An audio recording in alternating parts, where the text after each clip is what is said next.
Rummy గురించి ఆలోచిస్తున్నారా? ace23.com ఉంది కదా.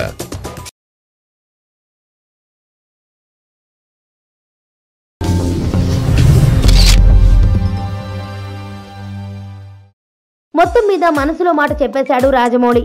బాహుబలి సిరీస్ తర్వాత ఎవరికి సినిమా చేస్తారు అన్నదానికి దాదాపు క్లియర్గా సమాధానం ఇచ్చాడు ఓ ఇంటర్వ్యూలో. తనకు తారక్ అంటే ఇష్టమని, అతనితోనే చేయాలని ఉందని, అయితే ఇంకా పూర్తిగా డిసైడ్ కాలేదని అన్నాడు. అదేవిధంగా నిర్మాతల విషయంలో కూడా క్లారిటీ ఇచ్చేశారు రాజమౌళి. దానయ్యకు, కేఎల్ నారాయణకు సినిమాలు చేయాల్సిన కమిట్మెంట్ ఉందన్నారు. తనను అడగకపోయినా తన సన్నిహితుడు సాయి కొర్రిపాటికి ఓ సినిమా చేసి తీరుతానని వెల్లడించారు. సాయితో సినిమా చేయడం తనకు కంఫర్ట్ అని ప్రకటించేశారు. తండ్రి ఇప్పటికే 2-3 కథలు చెప్పారని, అవి నచ్చలేదని రాజమౌళి వెల్లడించారు.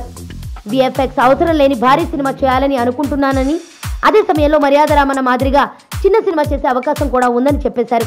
మరి రాజమౌళి తన అభిమాన హీరో ఎన్టీఆర్ తోనే కనుక సినిమా ప్లాన్ చేస్తే 2018-19లో ఎన్టీఆర్ టాప్ లో ఉంటాడు.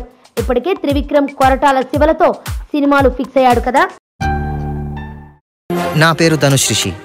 అందరూ ముద్దుగా దరి దరి అని పిలుస్తుంటారు. దేవుడికి నా పైన ఉన్న క్లారిటీ, నా బ్యాడ్ లక్ ఉన్న గ్రావిటీ నాకు చిన్నప్పుడే అర్థమైంది. నా లైఫ్లో లక్ ఫ్యాక్టర్ రాంగ్గా ఉండొచ్చు, కానీ లవ్ ఫ్యాక్టర్ మాత్రం చాలా స్ట్రాంగ్గా ఉంది. ఒక మనిషి చేయి చూసి తన జాతకం మొత్తం చెప్పేయగలను.